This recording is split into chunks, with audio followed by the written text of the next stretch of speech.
Assalamualaikum warahmatullahi wabarakatuh. Berjumpa lagi di channel kita, channel Petani Muda lur. Ya dulur, aku mau ucapin terima kasih bagi sedulur yang sudah subscribe. Bagi yang belum subscribe, aku minta tolong di subscribe. Salam tani muda, salam tani milenial. Kali ini kita membahas tentang modal pas-pasan, tapi hasilnya yang didapat itu selalu bisa maksimal atau selalu bagus gitu ya.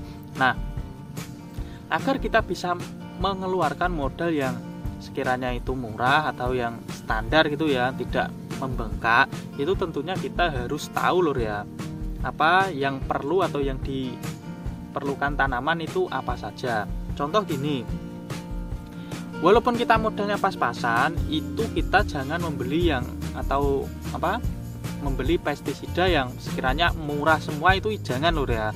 Kita tuh harus bisa membedakan. Contohnya kalau serangan hama sundep, hama wereng, hama jamur yang sekiranya membahayakan seperti patah leher, terus jamur istilugo atau bakteri Xanthomonas, itu kita harus bisa memberikan pestisida yang bagus gitu ya. Kalau cuma hamanya itu biasa-biasa saja, itu kita bisa mengandalkan atau membeli pestisida yang murah-murah.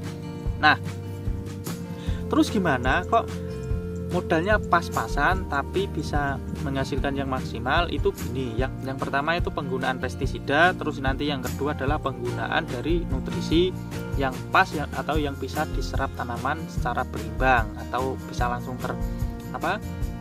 terserap gitu ya, atau bisa diproses.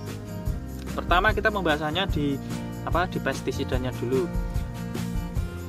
Dalam penggunaan pestisida tentunya Tentunya kita harus tahu lur ya, ini kandungannya itu apa, terus manfaatnya apa, estimasi pengaplikasiannya itu berapa hari sekali atau berapa minggu sekali, itu kita harus tahu. Karena apa?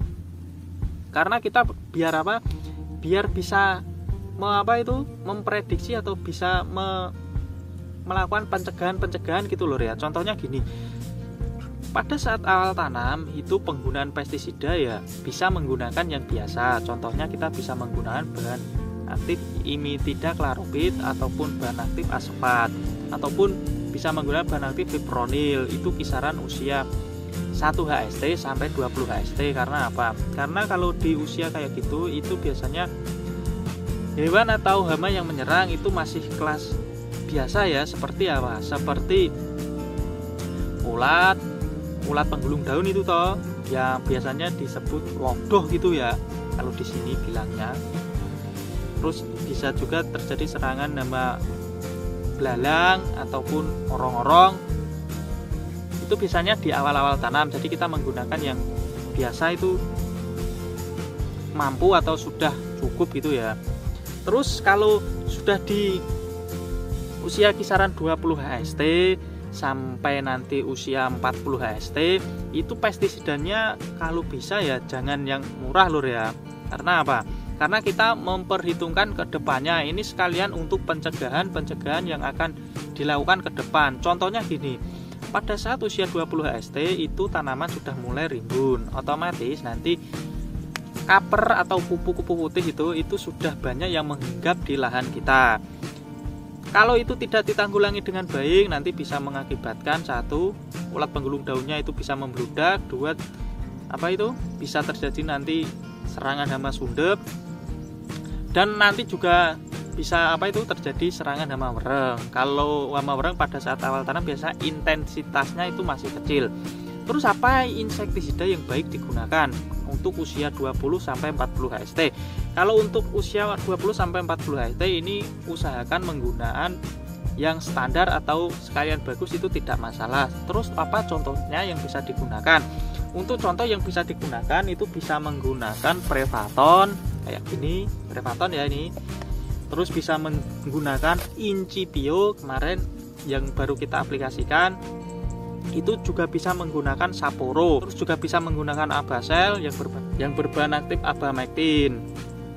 Itu dia nanti bisa untuk pencegahan dari ulat, plus nanti juga bisa pencegahan dari hama wereng, karena Abamectin kan ya bisa untuk keduanya itu lur ya. Nah, terus kalau untuk usia di atas 40 HST Itu biasanya kalau untuk hama atau serangan dari keluarga insek itu paling banyak di walang sangit, terus ada juga yang paling parah nanti dari serangan hama wereng.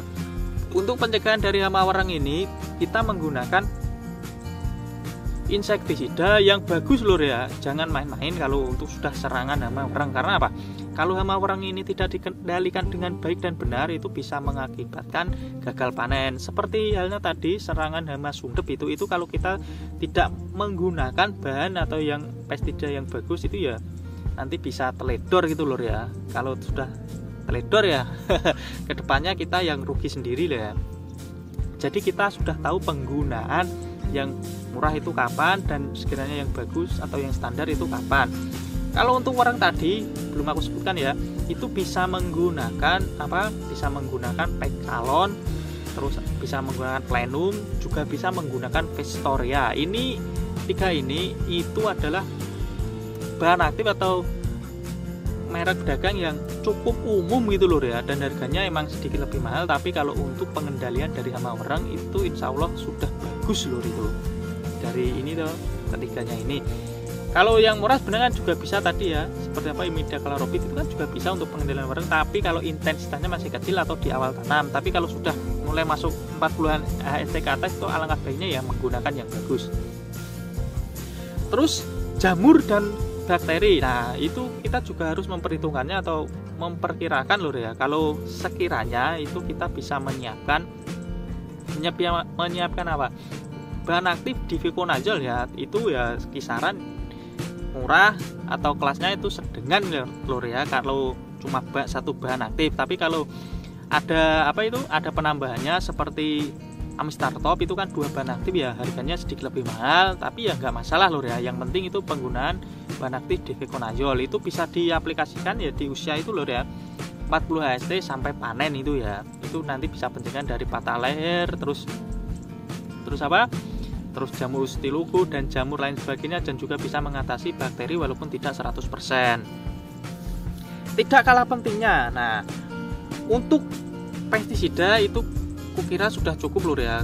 Garis besarnya itu kita juga harus bisa menambahkan nutrisi. Nah untuk nutrisi di sini itu kan banyak ya, dan nutrisi sempurna, nutrisi majemuk, dan nutrisi nutrisi tunggal. Kalau di sini aku menggunakan kalau untuk nutrisi yang simple dan mudah dan praktis dan harganya pun juga murah, itu aku menggunakan asam amino super. Nah, aku menggunakan asam amino super ini loh ya dari awal sampai panen. Karena apa? Karena kita sudah memperhitungkan loh dari segi modal, terus dari segi pengaplikasian, dan juga dari segi kalau kita menggunakan tenaga yang melakukan pengaplikasian gitu ya. Itu murah loh ya. Dalam penggunaan asam amino super ini untuk 1 liter itu kan bisa jadi berapa tangki, beberapa tangki ya, bisa 30 tangkinan itu. Jadi kalau untuk estimasi harga atau dikalikan atau dirincikan itu hitungannya lebih murah daripada menggunakan produk jadi atau pupuk sempurna ya. Karena kan di kandungan ini kan lebih banyak plus-plusnya. Kalau aku lur ya, kalau mau menerapkan ya monggo, kalau tidak ya tidak masalah. Yang penting kalau di sini kalau dalam kita penggunaan nutrisinya dari awal tanaman kita sudah melakukan ini pengaplikasian asam amino dengan dosis standar 25 sampai 30 ml. Terus nanti di usia semakin bertambah di usia kisaran 40 sampai 60 atau masa bunting itu kisaran 35 sampai 40 mili untuk tangki 16 liternya ya. Untuk durasinya kalau bisa ya seminggu sekali dalam pengaplikasiannya. Agar apa? Agar itu kebutuhan tanaman itu bisa tercukupi lho ya dari awal, biar peranakannya nanti bisa maksimal. Terus nanti di bunting itu nutrisi yang diperlukan pada saat pembentukan batang itu juga tercukupi dengan sempurna. Terus di masa pengisian itu nutrisi yang dibutuhkan untuk pengisian bulir itu juga terpenuhi.